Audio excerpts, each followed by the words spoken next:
Hematuria বা প্রস্রাবের সাথে রক্তক্ষরণ। প্রস্রাবের সাথে যখন রক্তক্ষরণ হয় তখন তাকে হেমাচুরিয়া বলে। হেমাচুরিয়ার কারণ। হেমাচুরিয়ার কারণকে 4 ভাগে ভাগ করা হয়। 1. প্রস্রাবের পূর্বে রক্তক্ষরণের কারণ। 2. প্রস্রাবের পরে রক্তক্ষরণের কারণ। 3. প্রস্রাবের সাথে ঘোলাটে অবস্থায় রক্তক্ষরণের কারণ এবং 4. অন্যান্য কারণ। 1. প্রস্রাবের পূর্বে রক্তক্ষরণের কারণ। অ্যাকুইট গনোরিয়া গনোকক্কাস নামক জীবাণুর কারণে রক্তক্ষরণ হয়। 2. প্রস্রাবের পরে রক্তক্ষরণের কারণ। মূত্রথলিতে পাথরের সৃষ্টি, মূত্রথলি প্যাপিলোমার কারণে রক্তক্ষরণ হয়। প্রস্রাবের সাথে ঘোলাটে রক্তক্ষরণের কারণ। অ্যাকুইট নেফ্রাইটিস কিডনিতে ক্ষত হবার কারণে। সিস্টাইটিস বা মূত্রথলির প্রদাহ, কিডনি ও ইউরেটারে অক্সালেট স্টোন বা পাথর থাকলে।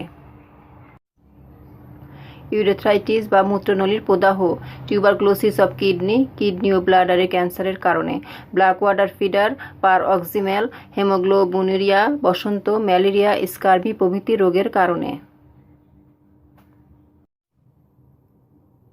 পারপিউরা এছাড়া কিছু কিছু ঔষধ যেমন সালফাডায়াজিন, সালফাপাইরিডিন, ইয়াগাপাইরাইন, অ্যাসপিরিন, হেক্সামিন প্রভৃতি ঔষধ নিয়মিত সেবনের কারণে হেমাচুরিয়া হতে পারে। 4. অন্যান্য কারণ যেমন কিডনিতে আঘাত, মূত্রনলীতে আঘাত, ইউরেথ্রা চাপ খাওয়া, প্রোস্টেট গ্ল্যান্ডের বৃদ্ধি, অ্যাকুইট ইউরেথ্রাইটিস প্রভৃতি কারণে। হেমাচুরিয়ার ব্যবস্থাপনা। এই রোগের সম্পূর্ণ বিশ্রাম প্রয়োজন। মলত্যাগের জন্য যাতে বেগ দিতে না হয় এরূপ ব্যবস্থা করতে হবে। পাথরির জন্য রক্তস্রাব হলে রোগীকে স্থিরভাবে চিৎ করে শুয়ে দিতে হবে। পানি ও লিকুইড খাদ্য খেতে দিতে হবে। ব্লাডারের ভেতর বড় রক্তের চাপ থাকলে হ্যামামেলিস সমপরিমাণ পানিতে মিশিয়ে মূত্রনলীতে পিচকারি এবং মূল অ্যারিস্টো সেবন করতে হবে।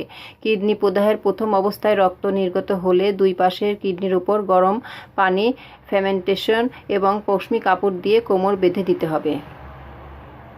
হেমাচুরিয়ার হোমিওপ্যাথিক চিকিৎসা। লক্ষণ অনুযায়ী arsenic, cantharis, chimaphila, arnica, crotalus, hamamelis, lachesis, merc sol, millefolium ছাড়াও যে কোনো মেডিসিন আসতে পারে।